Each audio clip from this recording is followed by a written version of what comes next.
సిద్దిపేట జిల్లా ఉస్నాబాద్ అంబేద్కర్ చౌరస్తాలో కాంగ్రెస్ పార్టీ శ్రేణులు టపాసులు కాల్చి సంబరాలు జరుపుకున్నారు. ఒకరికొకరు మిఠాయిలు తినిపించుకొని సంతోషం వ్యక్తం చేశారు. ఉస్నాబాద్ నుండి ఎమ్మెల్యేగా గెలుపొందిన బీసీ బిడ్డగా మంత్రి పొన్నం ప్రభాకర్ అసెంబ్లీలో కులగణన బిల్లును ప్రవేశపెట్టడం గర్వించదగ్గ విషయమని కాంగ్రెస్ పార్టీ నాయకులు అన్నారు.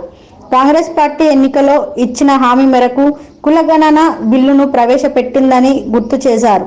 దేశ చరిత్రలోనే మొట్టమొదటిసారిగా తెలంగాణలో కులగణనను ప్రవేశపెట్టిన ఘనత కాంగ్రెస్ ప్రభుత్వానికే దక్కుతుందన్నారు.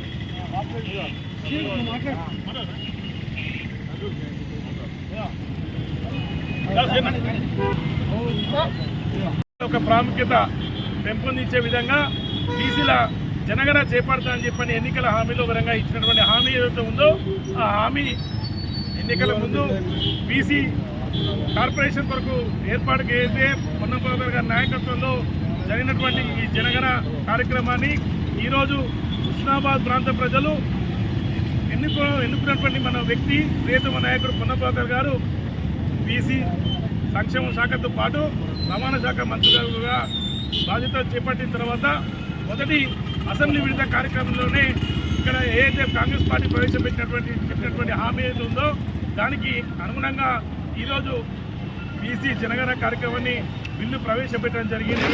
ఇంత చారిత్రాత్మకమైన ఘట్టంలో భాగంగా ఉస్నాబాద్ ప్రాంత ప్రజల యొక్క ఆశీస్సులతో పొన్నం ప్రభాకర్ గారికి అవకాశాన్ని ఇచ్చినటువంటి ప్రాంత ప్రజలకు కూడా ధన్యవాదాలు తెలుపుకుంటూ ఈ అవకాశాన్ని కూడా కాంగ్రెస్ పార్టీ పొన్నం ప్రభాకర్ గారికి ప్రవేశపెట్టే విధంగా అవకాశం కల్పించేందుకు కాంగ్రెస్ పార్టీ కూడా ప్రత్యేకించి శుభాకాంక్షలు తెలియజేస్తుంది.